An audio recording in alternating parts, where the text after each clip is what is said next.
drwy'r byd. Dim yn bodloni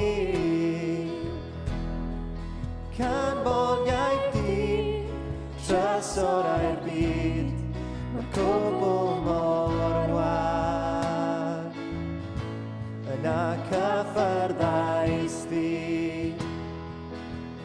Iachau fy mlwyfau dyfion, rhoi gobaith ychan, rhoi nghalon a dan, drwy gariad di.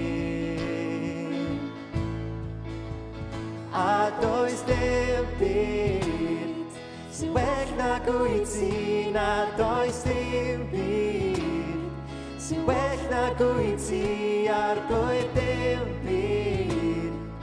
Dim byd sy'n well nag wyt ti. Sgen i ddim ond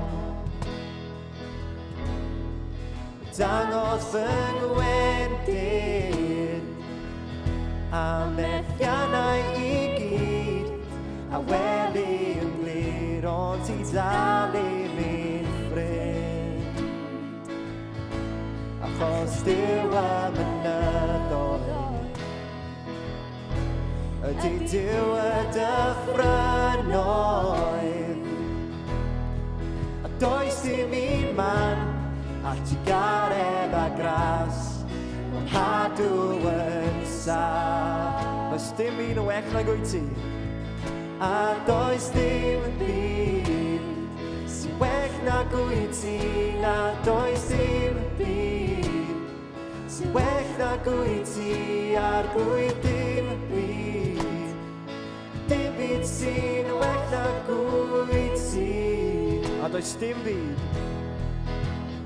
a does dim byd sy'n well nag wyt ti, na does dim byd sy'n well nag wyt ti ar blwydd dim byd.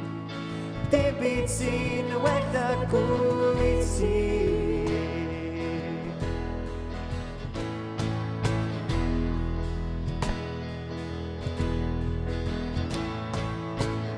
Ti'n troi ngalar yn ddawnsio,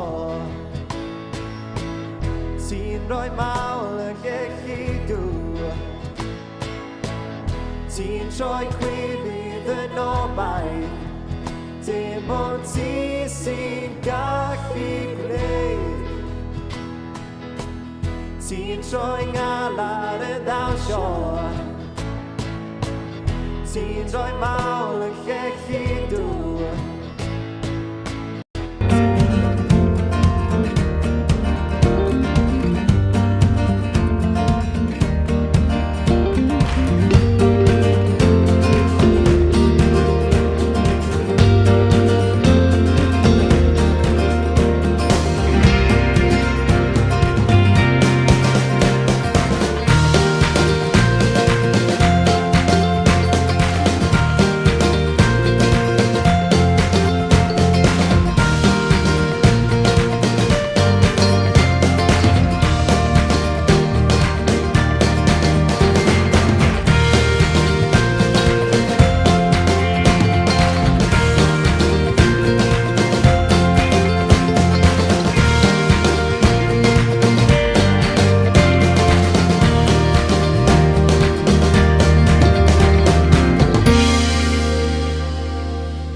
Helo, bore da bawb. Bore da, mae'n braf gweld chi bore yma. Croeso i Garsalem.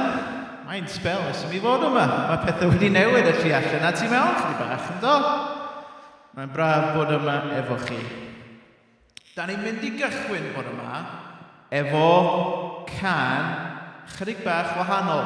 Dwi wedi bod yn galw hi'n gan fill in the blanks, de. So, mae'n hanner tymor, ond dwi dal wedi dod efo gwaith catref i chi bore yma. O ie.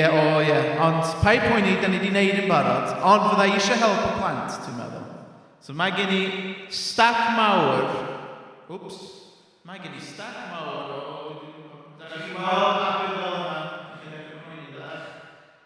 Pai poeni. Yn start mawr o bethau da ni'n ddiolchgar am hwnna.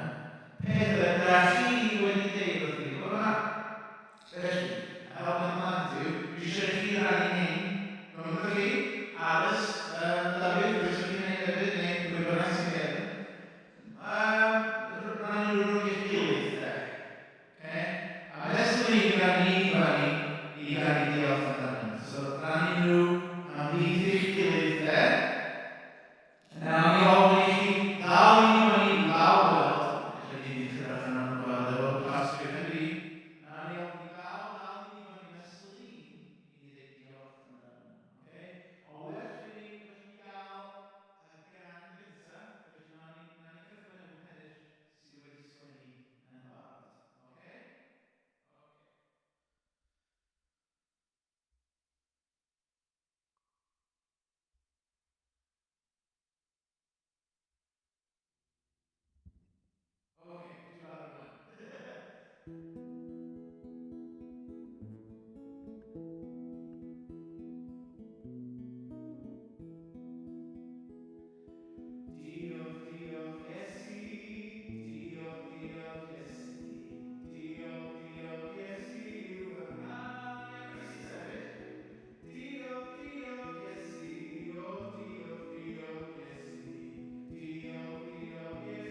Mae'r arglwydd mor dda, ac mae'n aros yn fodlon, o un genhedlaeth i'r llall. Can i hyn eto? Mae'r arglwydd mor dda, ac mae'r arglwydd mor dda, ac mae'n aros yn ffyddlon, o un genhedlaeth i'r llall. Ac eto mae'r arglwydd mor hael, mae'r arglwydd mor hael, mae'r arglwydd mor dda, ac mae'n aros yn ffyddlon, o un genhedlaeth i'r llall. Ew drwy'r gatiau gan ddiolch iddo, mwlch ei enw ef. Ew drwy'r gatiau gan ddiolch iddo, bendith i'w enw frenin nef. Ew drwy'r gatiau. Ew drwy'r gatiau gan ddiolch iddo, mwlch ei enw ef.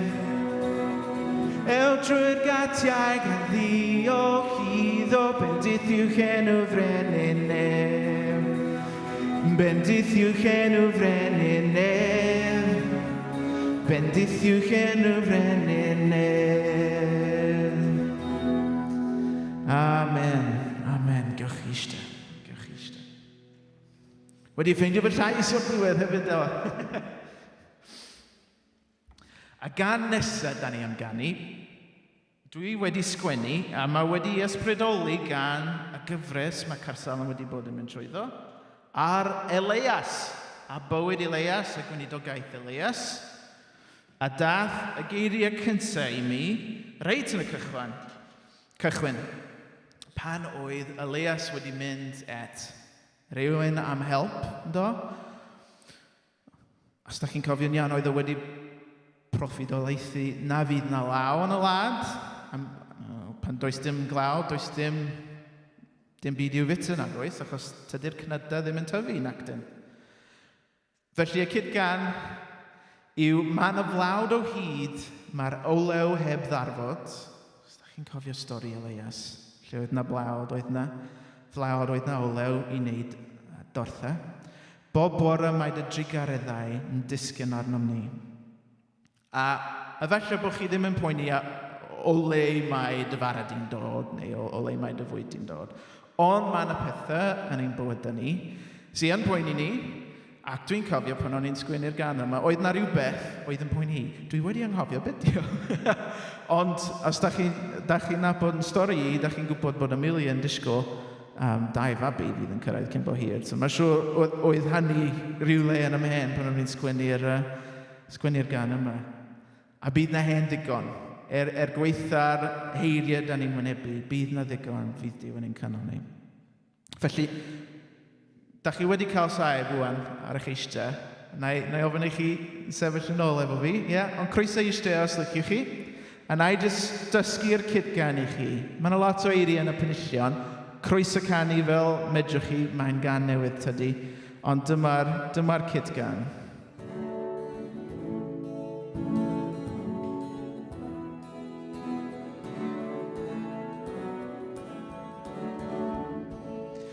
Mae'n y flawd o hyd, mae'r olew heb ddarfod, bo'n bod yma dy drigaredd yn disgyn arnom ni. Mae'n y flawd o hyd, mae'r olew heb ddarfod, bo'n bod yma dy drigaredd yn disgyn arnom ni. Disgyn arnom ni, disgyn arnom ni.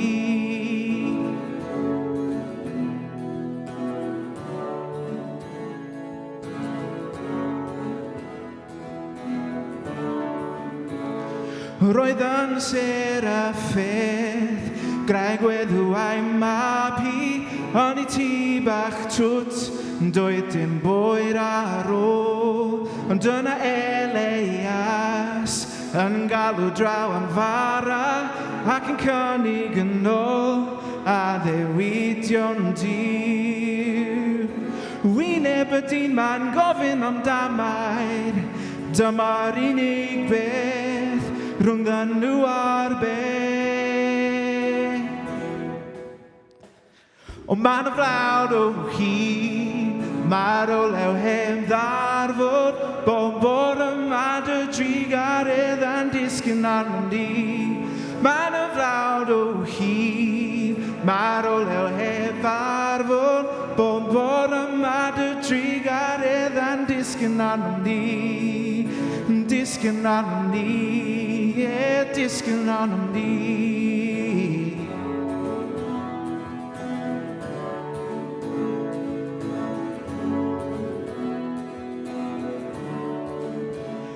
Halan môr y brwyn, roedd traed y dorf heb lychu, am fod Duw wedi rhoi llwybr sicr llu.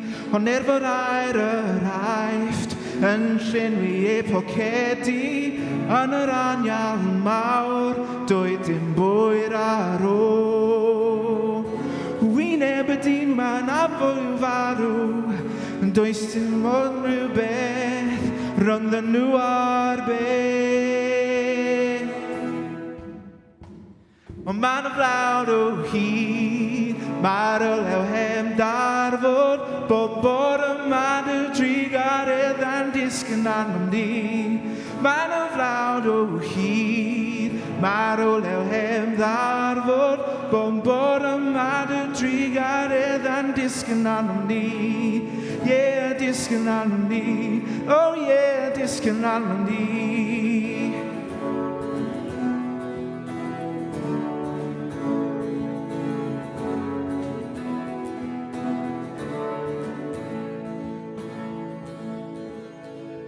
Roch o'r draw i'r llu, roedd mab y dyn yn dysgu, wedi deimlo i'r byw, dros y dyrfa faw. A dyma Iesu'n dweud, roch beth i fwyd o'r bobl, roedd ei ffrindiau'n syn, doedd dim bwyr ar gael.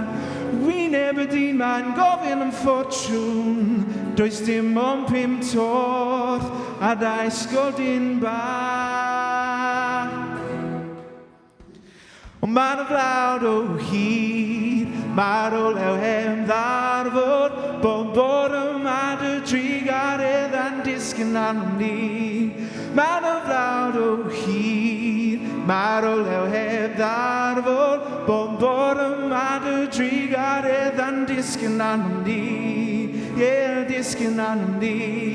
Ma'n y flawd o hyd, mae'r olew heb ddarfod, bod yma dy drigaredd yn disgyn arnom ni. Ma'n y flawd o hyd, mae'r olew heb ddarfod, bod yma dy drigaredd yn disgyn arnom ni. Yeah, disgyn arnom ni, disgyn arnom ni.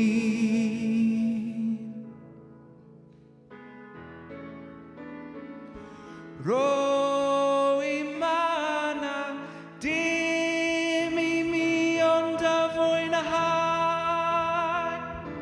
Dim I mi ond y fwynhau. Amen. Gewch chi eistedd. Gawn ni weddio efo'n gilydd. O Duw, da ni ddiolchgar am sut ti'n rhoi ni be da ni angen. Weithiau cyn i ni sylweddoli bod ni angen. Ond Duw, da ni ddiolchgar amdano ti a sut ti'n gwrando arno ni pan da ni'n dod ato ti efo'r pethau sy'n ein poeni ni. A mae pethau sy'n ar ein meddyliau ni, neu'r pethau sy'n ar meddyliau pobl da ni'n caru. Da ni'n ddiolchgar am sut ti'n gwrando arno ni. Duw, da ni'n gwybod bod ti wedi'n galluogi ni i wasanaethu eraill, i gari eraill. Ond yn gyntaf, Dad, da ni angen profi dy gariad di ein hunan, yn bersonol. Felly, da ni'n ddiolchgar bod ni'n cael troi at ti. Bod ni'n cael dod at ti efo beth sy'n poeni ni. Helpa ni Dduw i cadw ein llygyd arna ti. Amen.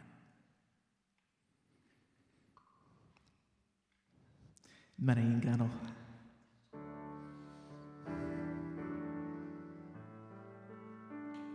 Croeso sefyll.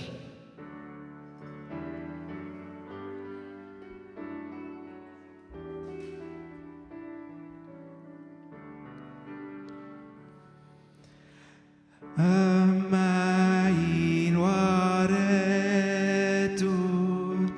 Iesu Grist fab di, werth fawr o'i neud ar Meseia, sanctae, sanctae Dduw. Diolch o dan efo am ddanfon Crist i'n byd a gada dysbryd glan i'n harwain ni o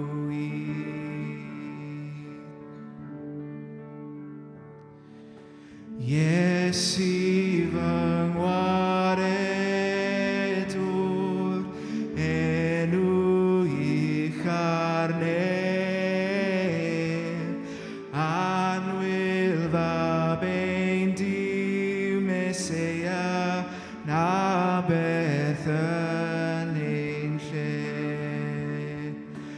Diolch o dan efo am ddanfon Crist i'n byd a gadael dysbryd glan i'n harwain ni o hyd. Yna caf ei weled, rhyw ddifan yn a'i addoli efn frenin yn y sanctaidd le. Diolch o dan efo am ddanfon Crist i'n byd a gadael dysbryd glan i'n harwain ni o hyd. Unwaith eto, diolch. Ond diolch o dan efo am ddanfon Crist i'n byd a gadael dysbryd glan i'n harwain ni o hyd.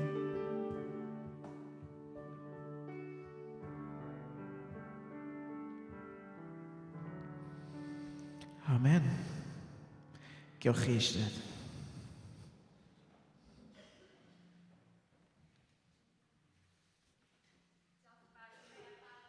Rwy'n ni yn y rhan gyntaf ein etholiad bore yma. Diolch yn fawr. Wel, croeso bawb. Lyflu gweld chi gyd yma ar Sul gyntaf hanner tymor. Sy'n exciting, woo! Sy'n exciting iawn. So gwych gweld cymaint ohonych chi yma. Croeso chi hefyd sydd yn gwylio ar-lein. Jyst yn mynd i symud ymlaen chydig bach. Dyn ni'n ôl, gwych. Cyn bod y plant yn mynd ar grisiau, ieuenctid yn symud, a dyn ni'n cario ymlaen yn ein hamser bore yma. Jyst cwpl o gyhoeddiadau i chi. So peth gyntaf ydy, syth ar ôl y gwasanaeth mae Clwb Plus. So i'r pobl ifanc, oedolion ifanc, dewch draw i'r soffas, jyst ni gael bach o amser, jyst i trafod be dyn ni wedi bod yn clywed bore yma a cael amser i gweddio gyda'n gilydd. So croeso i'r pobl ifanc, oedolion ifanc i ddod draw i wneud hynny syth ar ôl y gwasanaeth. Ewch i gael paned gyntaf a wedyn dod draw. So mae hynny syth ar ôl y gwasanaeth. Wedyn, heno mae gyda ni Cari Carsalem am 6 yma. Ar y funud, dyn ni'n mynd trwy cyfres Haws Dweud na Gwneud. A heno, dyn ni'n mynd i sôn am clywed llais yr arglwydd. A heno yma, does yna ddim cyfweliad. Does ddim cyfweliad as such, so mynd I fod bach fwy anffurfiol nag arfer, ond croeso gynnes I pawb ddod 6 o'r yma ar gyfer caru car Salem. Wedyn, wythnos yma gan bod hi'n hanner tymor, does na ddim grwpiau cymuned neu clwb ieuenctid yn cael wythnos off, ond mae Caru Car Salem yn mynd I cynnal noson ffilm. Diolch man, ydy. Nos fercher yma yn y capel am 6. So bydd yna noson ffilm, nos fercher yma yn y capel, 6 o'r a byddwn ni'n gwylio Paddington 2. So nathon ni gweld yr un gyntaf, spel yn ôl, so dyn ni'n cael yr ail instalment nos fercher yma yn y capel, so croeso cynnes I bawb ddod I hynna. Wedyn, dydd Iau yma, exciting iawn oherwydd, dyn ni'n cael yr un gyntaf o cawl a chwmni. Dyn ni'n really excited bod hyn yn dechrau. Felly mae hyn yn dechrau am 11 nes 2. Ond mae croeso I bobl just dropio mewn ag allan. Ond mae jyst yn cyfle I pobl ddod I rywle cynnes, cael cymdeithasu gyda pobl. Bydd amser I chi trafod, cael games neu be bynnag, a wedyn cael cawl. So gobeithio, bydd y cawl yn barod erbyn 1. A wedyn croeso I unrhyw un dod I hynna dydd Iau yma lawr grisiau yn y festri. So croeso cynnes I unrhyw un dod I hynna. A wedyn, jyst un peth ar ôl, ti bach o cyhoeddiad ymlaen llawr. Mae yna cyfarfod gweddi dydd chwiorydd y byd ar y 7fed o mis Tachwedd am 2. So mae hyn yn jyst amser lle bydd yr eglwysi yr arfon yn dod at ei gilydd I weddio dros ferched ar draws y byd. So bach o advanced notice ar gyfer hynna. So y 7fed am 2 o'r bydd yna cyfarfod gweddi dydd chwiorydd y byd. So, dyna pob peth, dwi'n meddwl. Felly, cyn bod y plant yn mynd ar grisiau, a mae'r ieuenctid yn symud, ni'n just cael gair bach o weddi. O ddiw dad, diolch am dy gariad, diolch am dy bresenoldeb. Diolch dy fod ti gyda ni, a ti wedi bod gyda ni yn barod bore yma. Dyn ni'n gofyn I ti parhau I fod gyda ni trwy dy ysbryd glân, dros y plant wrth nhw'n mynd lawr grisiau, gwyddio byddwn nhw'n cael amser gwych gyda'n gilydd, a dod I dynabod di yn well trwy beth maen nhw'n wneud lawr grisiau. A gwyddio I ni sy'n aros fan I fan hyn, neu di rhoi colonnau agored I ni a clistiau agored I ni gwrando ar yr hyn ti gen ti I ddweud wrthyn ni bore yma. So dyn ni'n gofyn hyn I gyd yn dy enw di dyn ni'n gwyddio. Amen. So, tra bod y plant yn mynd lawr grisiau, a mae'r ieuenctid yn symud, trowch at y person nesaf a dweud helo, os ydych chi eisiau tra bod ni'n cael bach o symud.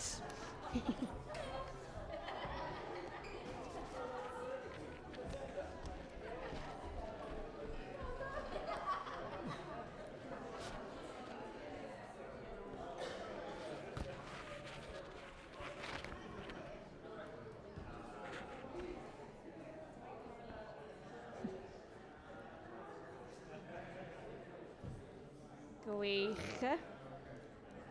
Lovely.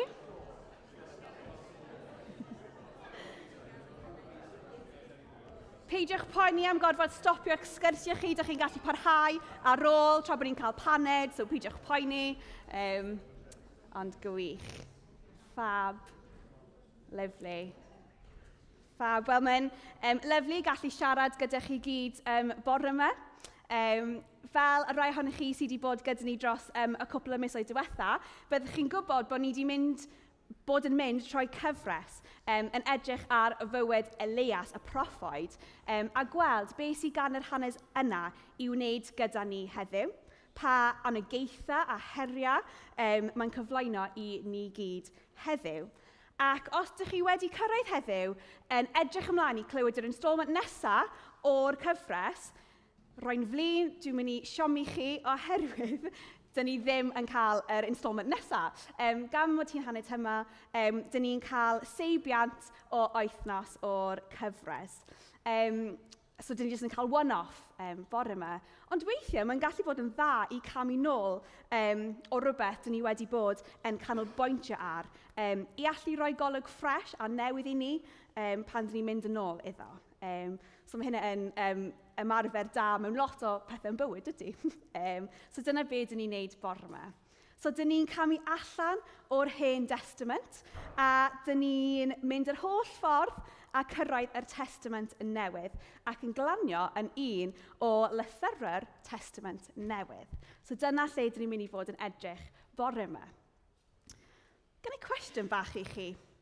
Pryd oedd y tro diwetha i chi derbyn neu anfon llythyr? Dim sôn am llythyrau bil neu gan cwmnïau neu unrhyw beth fel yna, ond sôn am llythyr wedi sgwennu gyda llaw. Pryd oedd y tro diwetha i chi gwneud? Dwi ddim yn cofio tro diwetha i fi. Achos yn y cymdeithas heddiw, mae cyfarthrebu yn rhywbeth mor sydyn, mor instant dydy. Mae gyda ni text, e-bost, galwad a ffôn, cyfryngau cymdeithasol. Mae gyd yn gallu bod mor instant. A dyn ni'n cymryd y peth yn ganiataol, dydyn, heb feddwl lot am y peth. A dwi'n cofio yn tyfu fyny pan oedd gyda ni dial-up yn y tŷ, ac os oedd rhywun eisiau mynd ar y cyfrifiadur i anfon e-bost, so rhaid i chi wneud yn siŵr doedd neb yn mynd ar y ffôn, neu sef y gyd jyst yn stopio a rhaid dechrau eto. Oedd e'n nuisance, ond dwi'n cofio hynna, a dwi'n siŵr bod rai ohonych chi yn gallu cofio yn bellach na hynna, heb yr we ella, pan doedd dim peth, Annwyl, pan doedd dim peth o'r we, ar e-byst hyd yn oed, achos ar un adeg, roedd llythyrau yr unig ffordd o gyfarthrebu gyda unigolion a gyda grŵp o pobl, yr unig ffordd i basio gwybodaeth ymlaen, cyfarchion a newyddion gyda pobl eraill. Dwi'n cofio roedd mamgiad-haid fi yn arfer byw mewn cartref Henoed, a i chi sy'n cyfarwydd gyda cartrefi Henoed, mae fel arfer day-room neu ystafell fyw, lle mae'r trigolion yn mynd i fyny yn ystod y dydd i treulio diwrnod nhw gyda pobl eraill ac yn gwneud y gweithgareddau gwahanol sydd yn cael ei wneud. Ac yn y cartref lle oedd mamgiad-haid, roeddech chi'n gallu cael tipyn o bobl yn yr ystafell fyw yma, heb sôn am yr nyrsys, y staff neu aelodau o'r teulu oedd yn dod i ymweld â'r pobl. Ac roedd un o'r amseroedd mwyaf cyffrous yn ystod y diwrnod oedd amser post. I weld os oedd rhywun wedi bod ati yn sgwennu llythyr neu cerdyn atyn nhw. A dwi'n cofio bod yna a disgwyl gyda mamgiad-haid i weld os oedd y postman wedi dod iddyn nhw. Nawr, roedd mamgiad-haid yn hen iawn, a doedd cliw nhw ddim yn dda iawn. So, bysyn nhw'n gofyn i pwy bynnag oedd gyda nhw i darllen y llythyr neu cerdyn allan iddyn nhw cael clywed. So, roedd chi siarad yn eitha uchel. So, daeth llythyr oedd wedi cael ei sgwennu at mamgi a taid, wedi dod yn un oedd yn cael ei gyhoeddi i bawb oedd yn yr ystafell. Y trigolion, y nyrsiau, yr ymwelwyr i gyd, pwy bynnag oedd o fewn i y shot i gallu clywed y llythyr. So dwi'n cofio pan o'n i'n sgwennu llythyr atyn nhw, o'n i'n ofalus iawn gyda beth o'n i'n sgwennu anddyn nhw, yn gwybod symud i bawb yn yr ystafell. Ond mae'r Testament Newydd yn y Beibl llawn llythyrau, 21, i fod yn fanwl cywir.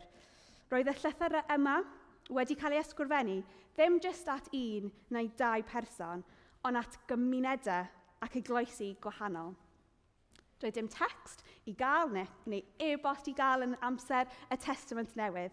Roedden nhw wedi sgwennu mwyn annog a weithiau, lle necessary, herio'r pobl oedd yn derbyn y llythyrau yn glin a'u hymddygiad nhw a chynrychioli'r efengel a sut i gwneud, i helpu nhw ddeall sut i fod yn bobl Duw a'i eglwys yn y cymdeithas roedden nhw'n byw ynddo. Un o'r rhesymau dwi wrth fy modd yn mynd at y llythyrau yn y Testament Newydd. A bore yma, dyn ni am droi at un o'r llythyrau yma, Effesiaid. Yn greiddiol, roedd yr llythyr wedi cael ei sgwennu at yr eglwys a phobl yn Ephesus. Ac, fel pawb oedd yn ystafell fyw, mamgi a taid, nid ni sydd yr recipients greiddiol o'r llythyr yma, dyn ni yn gallu clywed un hunan heddiw y llythyr oedd wedi cael ei sgwennu. A wrth i ni wneud hynna, dwi eisiau ni ystyried a gofyn cwestiwn. Os oedd y llythyr yma wedi cael ei sgwennu at yr eglwys yng Nghymru heddiw, ato ni yma yn Gaernarfon, ato ni yma yng Nghaersalem, ydy hyn yn disgrifio ni fel pobl Duw a'i heglwys heddiw. Felly, y rhan dwi wedi dewis allan o Effesiaid ydy penod 4. Mae'n penod llawn lot o pethau gwych. Mae'n tipyn o hir, so ymddeheiriad am hynna, ond ers paratoi, o'n i'n meddwl sy'n dda i ni clywed i gyd ohono fe. So, gobeithio bod chi'n eistedd yn cyfforddus. A dyma ni, felly, Effesiaid 4. Felly, dyma fi yn garchor am wasanaethu'r arglwydd. Dwi'n poeso arnoch chi i fyw fel y dylai pobl mae Duw wedi ei galw i berthyn iddo fyw. Byddwch yn ostynedig ac addfoen bob amser. Byddwch yn amyneddgar a goddef beiau eich gilydd mewn cariad. Gwnewch eich gorau glas i ddangos bod yr ysbryd glân wedi eich gwneud chi'n un, a'i fod yn eich clymu chi gyda'ch gilydd mewn heddwch.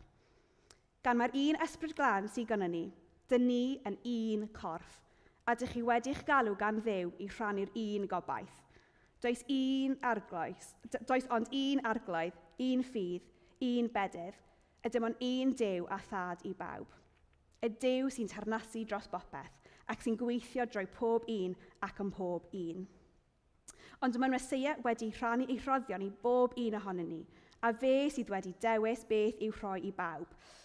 Dyna pham mae'r ysgrifau sanctaidd yn dweud pan eith i fyny i'r uchder arweinodd geithon ar ei ôl a rhannu rhoddion i bobl.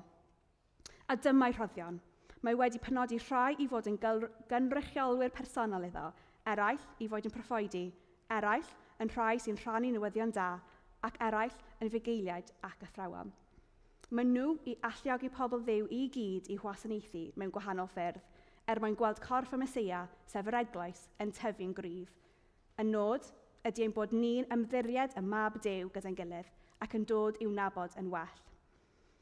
Bryd hynny, bydd yr eglwys fel oedolyn eiddfed yn adlewyrchu beth welwn ni yn y Meseia ei hun.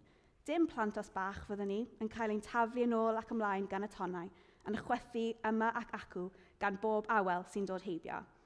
Fyddwn ni ddim yn newid i meddyliau bob tro mae rhywun yn dweud rhywbeth newydd, neu'n cael ei twyllo gan pobl slei sy'n gwneud i gelwydd swnio fel petai'n wir.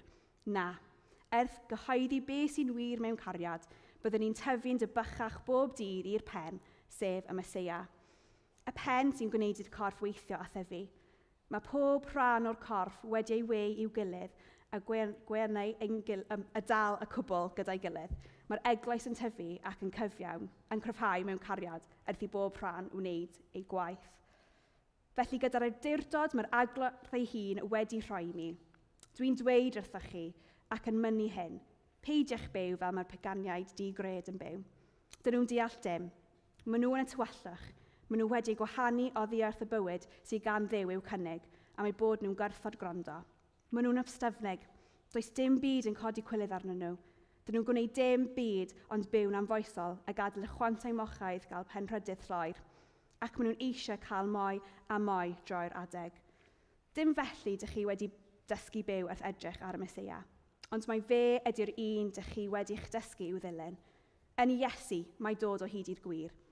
Felly, rhaid i chi cael gwared ar hen ffordd o wneud pethau, y bywyd sydd wedi ei lygru gan chwantau tywyllodrus. Rhaid i chi feithrin ffordd newydd o feddwl. Mae fel gwisgo natur o fath newydd, natur sydd wedi fodelu ar gymeriad Duw ei hun yn gyfiawn a glân. Felly, dim mwy o gelwydd, dwedwch y gwir wrth eich gilydd, am eich bod ni'n perthyn i'r un corff. Peidiwch pechu pan dych chi wedi digio. Gwnewch yn siŵr eich bod chi ddim yn dal yn ddig ar ddiwedd y ddydd. Peidiwch rhoi cyfle i'r ddiafol i'r driciau. Rhaid i'r person oedd yn arfer bod yn lleidir stopio doen, dylai weithio ac ennill bywoliaeth, fel bod ganddo rhywbeth i'w rhannu gyda pobl mewn angen. Peidiwch defnyddio iaith aflan, dylech ddweud pethau sy'n helpu pobl eraill, pethau sy'n bendithio rhai sy'n eich clywed chi. Peidiwch brifo teimladau'r ysbryd glân Duw. Yr ysbryd ydy'r sêl yn eich marchio chi, fel rhai fydd yn cael rhyddid llwyr ar diwrnod hwnnw, pan fydd y Meseia Iesu yn dod yn ôl. Rhaid i chi beidio bod yn chwerw, peidio colli tymer a gwylltio. codi twrw, hel straeon cas, a bod yn felicious. Eich lle chi ydy bod yn garedig, yn dyner gyda'ch gilydd, a maddau eich gilydd, fel mae Duw wedi maddau chi drwy beth wneith y Meseia. Bendith Duw ar ei air i ni bore yma. Felly oedd y llythyr yna wedi cael ei sgwennu gan Paul at yr eglwys yn Ephesus. Oedd e wedi bod gyda nhw am dros 2 flynedd, felly roedd yn adnabod nhw yn eitha da. Ac mae'r llythyr yma wedi cael ei rhannu mewn 2 rhan.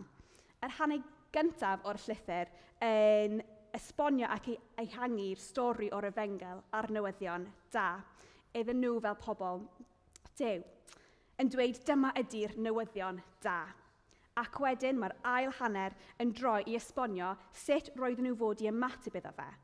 Os oedd y newyddion dda mor dda a trawsnewidiol a hynna, dyma sut dyla'r trawsnewid edrych fel. A bore yma, dwi eisiau ni edrych ar 3 peth allan o'r ail hanner yna, o'r pennod 4. A'r peth gyntaf, dyn ni'n gweld o adnodau 3 a 4, sy'n dweud hyn. Gwnewch eich gorau glas i ddangos bod yr ysbryd glân wedi'ch gwneud chi'n un, a'i fod yn eich clymu chi gyda'ch gilydd mewn heddwch. Gan mae'r ysbryd glân sydd gynnon ni, dyn ni un corff. Ydych chi wedi'ch galw gan Dduw i rhannu'r un gobaith. Yn cael ein trawsffurfio gan yr Efengel, gan Iesu Grist, yn golygu bod ni wedi dod yn rhan o'r un corff. Mae yna undod ymhlith ei pobl. Gall hyn ella swnio fel rhywbeth rhyfedd, ond actually, mae'n rhywbeth hardd iawn. Yn union fel mae cefnogwyr chwaraeon, tîm y chwaraeon, yn unedig trwy cefnogaeth o'r tîm penodol, dyn ni, fel pobl Duw, yn unedig trwy Iesu Grist, ei gariad tuag ato ni, a'i arberth ar y groes drostom ni. Ac oherwydd hynna i gyd, dyn ni wedi cael ein huno gyda'n gilydd, wedi dod yn rhan o'r un corff, yr un teulu, yr un eglwys. Dydyn ni ddim ar ben ein hunan. Mae gyda ni pobl o'n gwmpas ni i gerdded gyda ni, i fod gyda ni pob cam o'r ffordd, i annog ein gilydd, i herio ein gilydd, i garu ein gilydd, i gario beichiau ein gilydd, i fod fwy fel Iesu Grist, sef pen y corff. Ond fan hyn, mae'n bwysig i ni gofio rhywbeth. Dydy undod ddim yn golygu unffurfiaeth. Unity is not... O, be di'r gair yn Saesneg? Uniformity. Unity is not uniformity. Dydy dod yn Gristion ddim yn gwneud ni gyd yn union yr un fath. Dyn ni ddim yn dod allan o ryw machine i gyd yn edrych ar un peth ac yn gwneud yr un pethau. Dyn ni gyd yn wahanol. Dyn ni gyd wedi cael ein creu gyda'r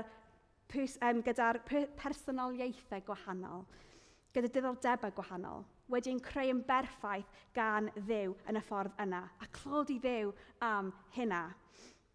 Yn edrych allan bore yma i weld pwy sydd gyda ni, mae gyda ni lot o bobl gwahanol, gyda diddordebau gwahanol, sgiliau gwahanol, ac ella mewn bywyd, dyn ni ddim fel arfer yn treulio amser gyda pobl fel hyn, mor wahanol i ni.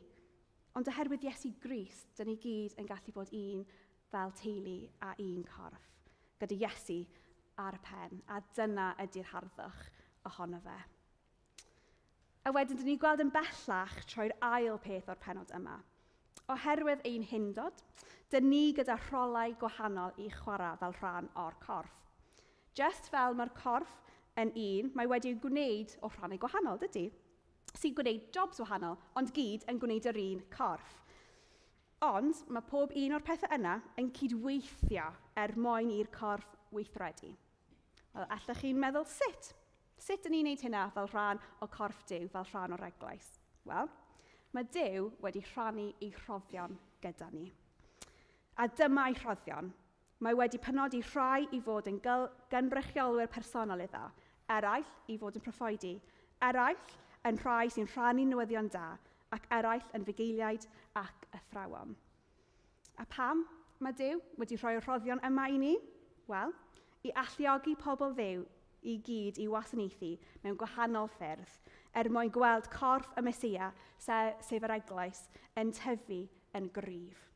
Dyn ni gyd gyda job i dyfu'r corff yma, yr eglwys, fel bod yn cryfach troi ein gwasanaethu.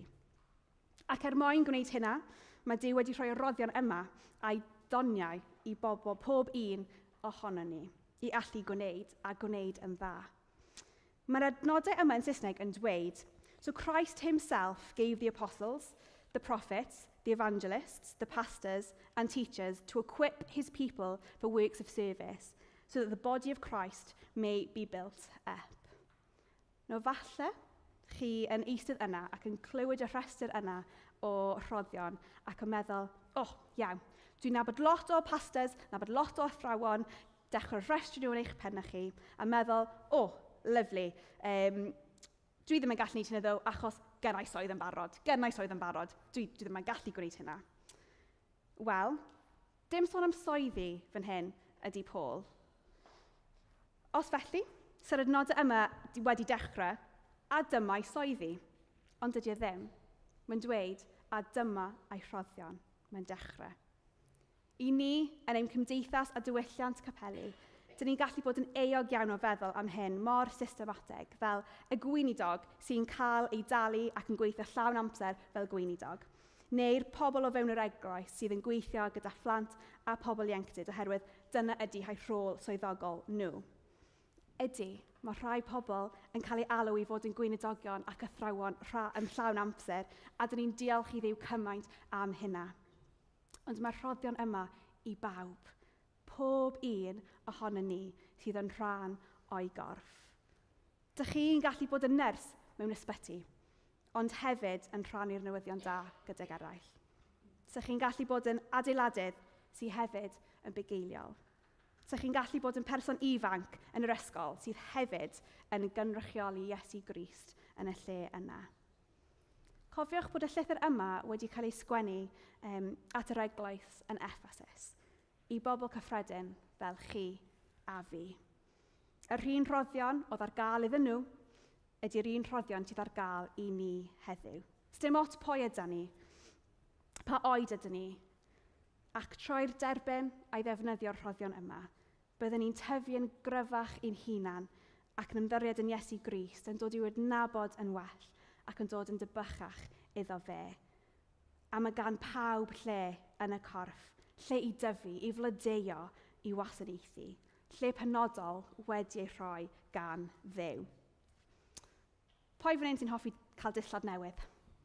Llaw sydd i fyny fyna, lot. Dwi rhaid dweud, dwi'n hoffi cael dillad newydd. Dwi'n hoffi. Dweud nawr bod gennych chi cot, a chi wedi gael y cot yma am flynyddoedd. Wedi gwisgo to the bone. Erbyn hyn, mae wedi mynd ychydig bach yn shabby, allai dim ychydig bach, lot shabby. Mae wedi bod trwy bob tywydd dechnegol. A wedyn, by chance, dych chi'n ffindio cot newydd. Cot lot gwell na'r un oedd gynnwch chi. Hyd yn oed pan oedd y cot yna yn newydd sbon. Chi'n rhoi ymlaen a mae'n ffitio'n berffaith. Perffaith, mae'n cyfforddus. Mae'n wych. It's the one. Does dim teimlad fel tynnu'r cot off yr un hen ac yn rhoi yr un newydd ymlaen. Rywsut, pan ydych chi'n gwneud hynna, mae'ch postio chi yn newid. Rywsut ydych chi'n dod yn fwy hyderus, yn sefyll chydig bach yn talach gyda'r cot newydd, a chi'n cerdded gyda mwy o hyder. Dyma, fel mae Paul yn y llythyr yma yn disgrifio'r bywyd newydd sydd gynnon ni trwy Iesu Grist. Ar diwedd y penod, mae'n dweud hyn. Felly, rhaid i chi gael gwared ar hen ffordd o wneud pethau. Y bywyd newydd sydd wedi ei lygru gan chwantau twyllordrys. Rhaid i chi feithrin ffordd newydd o feddwl. Mae fel gwisgo natur o fath newydd. Natur sydd wedi fodelu ar gymeriad Duw ei hun yn gyfiawn a glân. Lot gwell na got newydd mae Iesu wedi rhoi i ni, ond bywyd newydd. Felly dylswn ni byw i'w ddangos hynna. Sef y trydydd peth dyn ni wedi cyrraedd. yn dangos i eraill ein bod ni wedi ein gwneud yn iawn gyda fe. Bod ni'n perthyn iddo fe, a bod ni'n rhan o'i gorff a'r teulu. Yn y ffordd dyn ni'n ymddwyn, yn y ffordd dyn ni'n siarad, ac yn y ffordd dyn ni'n trin ein gilydd, i fod yn garedig, yn dyner, yn maddau fel mae Iesu wedi maddau i ni. I ddangos ein bod ni wedi ein gosod ar wahân fel ei bobl ef. I fod yn tystiolaeth i'n gilydd, fel bod ni wedyn yn gallu bod yn tystiolaeth i eraill o'n gwmpas ni. Felly, dyn ni wedi ein huno fel yr un corff. Dyn ni'n gallu weithredu trwy rhoddion Iesu Grist a'i ysbryd, ac yn byw yn llawn yn y bywyd newydd dyn ni wedi ei dderbyn. Ydy hyn yn disgrifio ni fel yr eglwys Duw heddiw yng Nghymru, yn Gaernarfon, yma yng Nghaersalem. I'r pobl oedd yn derbyn y llythyr, yma yn Effesus, dwi'n siŵr roedd yn anogaeth, ond hefyd yn her iddyn nhw i glywed. Dydy dod yn Gristion ddim jyst yn stopio gyda'r penderfyniad i ddilyn Iesu a'r ildiad i Dduw a'i ewyllus. Dydy Dduw ddim yn galw ni i eistedd nôl a joio'r rhaid o ffydd. Mae'n gwahodd ni i fod yn active participants gyda fe, i dyfu ei eglwys ac i weld deyrnas Duw yn dod i'n gwlad yn byd heddiw. Ac wrth paratoi'r neges yma, dis i o hyd i'r dywediad yma, a dwi'n hoff iawn ohono fe, a meddwl bod yn ffityn iawn i orffen gyda bore yma. Mae'n dweud hyn, faith is a muscle that grows by stretching. Faith is a muscle that grows by stretching. Sut ydyn ni am ymestyn i fod yr unigolion mae Duw wedi creu ni i fod, mwyn gweithredu gyda'n gilydd fel ei eglwys ef. Roedd rhaid i'r pobl Effesus penderfynu beth oedden nhw am gwneud ar ôl derbyn a chlywed y neges yma gan Paul. Ac mae'r un peth i ni heddiw.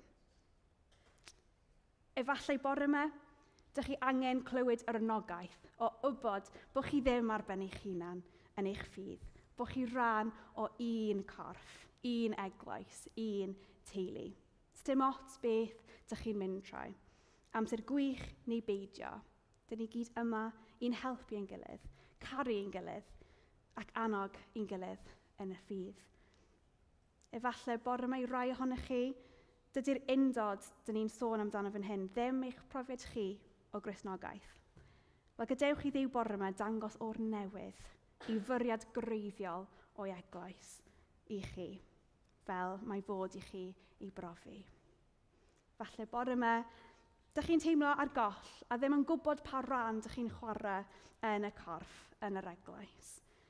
Dwi eisiau annog chi i fynd at Dduw mewn gweddi, i ofyn iddo fe dangos i chi y rhoddion mae eisiau roi i chi. Ond hefyd, ewch at pobl sy'n nabod chi yn dda. Achos weithiau mae pobl eraill yn gallu gweld pethau yno ni, dyn ni ddim yn gweld ein hunan. So ewch at y pobl dych chi'n trystio, at pobl agosach i chi. Neu os ydych chi'n gwybod beth ydy'r rhodd ac yn awyddus i wasanaethu ac yn camu mewn iddo, i'w ddefnyddio i wasanaethu, mae hynna yn gwych. Dewch chi siarad gyda rhywun bore yma. Dewch chi siarad gyda a fi neu rhywun arall neu Rhys pan mae'n nôl. Fel bod ni'n gallu siarad yn bellach am hyn a gweld beth mae'n edrych fel i chi. Ond efallai bore yma, dych chi yma a dych chi yn meddwl bod hyn yn gyd yn swnio'n gwych, ond dych chi dal yn gwisgo'r hen got yna. Dych chi dal gyda'r hen fywyd yna. Wel, bore yma, mae'n newyddion da oherwydd bod nhw'n gwahoddiad i chi cael gwared o'r hen ffordd a cael y bywyd newydd i'w rhoi arnoch chi. I droi at Dduw yn edifeirol, yn barod iddo fe rhoi'r gwisg newydd o fywyd newydd i chi, oherwydd aberth Iesu Grist ar y croes. Gyd dyn ni angen gwneud ydy troi ato fe. Felly dewch i ni jyst troi mewn gweddi i Dduw, jyst mewn ymateb i beth ni wedi clywed bore yma. Dewch i ni gweddio. O Arglwydd, diolch am pwy o'i ti. Diolch bod ti'n Duw mor hael, a Duw mor dda. Diolch am y ffordd ti'n siarad gyda ni mewn ffyrdd gwahanol. A dyn ni'n dod at y ti nawr, Duw, mewn ymateb i'r hyn ti wedi bod yn siarad gyda ni ynglyn â bore yma. Dyn ni jyst yn cael amser i dywelu'n hun yn o'r fflam di, gyda'r hyn sydd ar ein calonnau ni. Gyda'r cwestiwn yna, ydy hyn yn disgrifio ni fel pobl Duw, ei eglwys heddiw? Jyst cael bach o amser dawel i chi cael ymateb.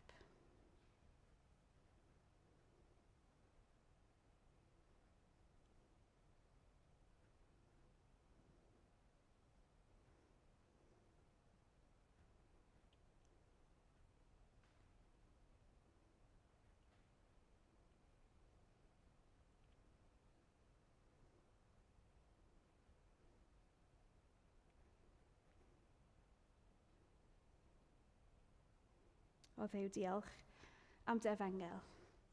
Diolch am y newyddion da o'r efengil. A diolch bod e ddim jyst yn geiriau ar y darn o bapur. Ond diolch bod e'n rhywbeth real a pwerus i ni heddiw. Diolch bod e gyda'r grym i newid bywydau a transffurfio ni hyd yn oed heddiw, lle bynnag gyda ni. Diolch am anfon dy fab, Iesu Grist i'r byd i wneud e'n bosib i cael y bywyd newydd sydd yno ti ac yn bod rhan o'r teulu o dy gorff di. Diolch bod y llwybr o ffydd ddim yn un sydd yn unig, ond un dyn ni'n cerdded gyda'n gilydd. Gyda'n brodyr a chwiorydd yn y ffydd. Arglwydd, helpa ni gyd chwarae ein rhannu yn y corff. Jyst i cryfhau y corff, i dod i dynabod i'n well a gallu adlewyrchu ti i rhai sydd o'n gwmpas. Arglwydd, wneud i parhau i weithio yna ni, i dangos ni ein lle ni fel rhan o dy gorff di. Dangos pethau sydd angen taflu i ffyrdd gyda'r hen ffordd o fyw, fel bod ni wir yn byw yn goleuni y bywyd newydd sydd gyda ni trwy Iesu Grist.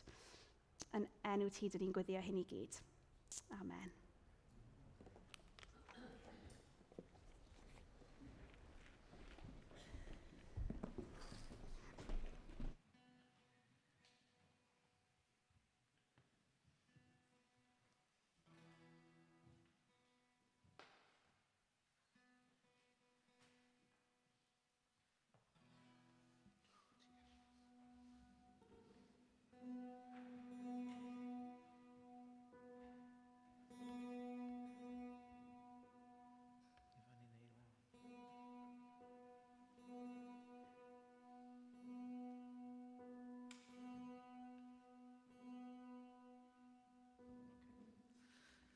Beth sy'n digwydd pan mae gitar yn disgyn de?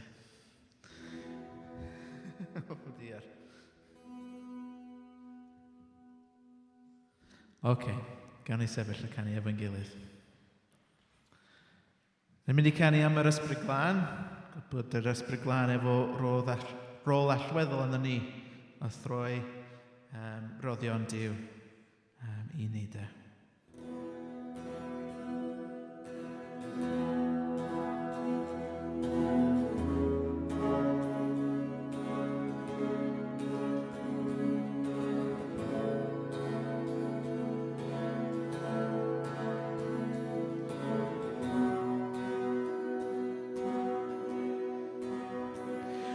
Down atat ddiw yr ysbryd, gwahoddwn di symud yn ein plith.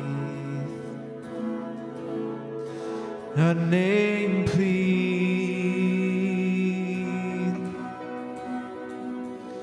Fy ngwendid dwi'n cydnabod, bynaf ar dy awdurdod a bwyr di. Dy bwyr di.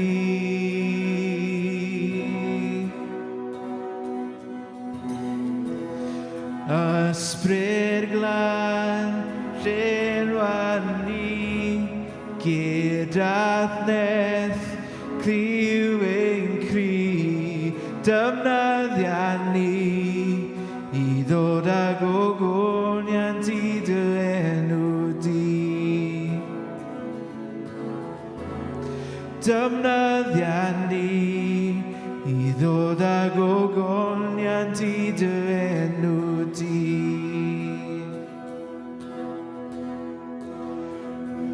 O ysbryd llenwa fy nghalon, mae mywyd ar yr allor I ddilyn di.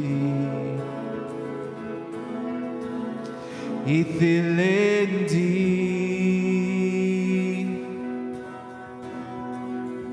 Boed bywyd braf a'i beidio, fy mywyd roi fy nilio I'th bod pas di. Dy bod pas di.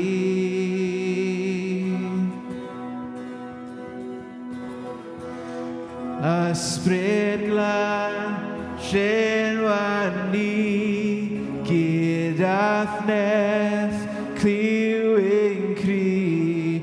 Defnyddia ni I ddod ag ogoniant I dy enw di. Defnyddia ni I ddod ag ogoniant I dy enw di.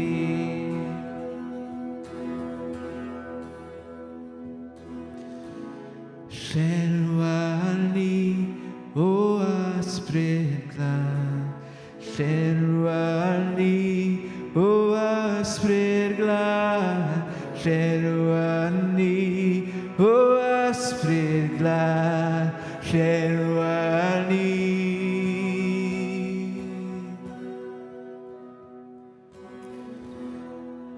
Ysbryd glân, llenwa ni gyda thnes cliw ein cri. Defnyddia ni I ddod ag ogoniant I dy enw di. Defnyddia ni I ddod ag ogoniant I dy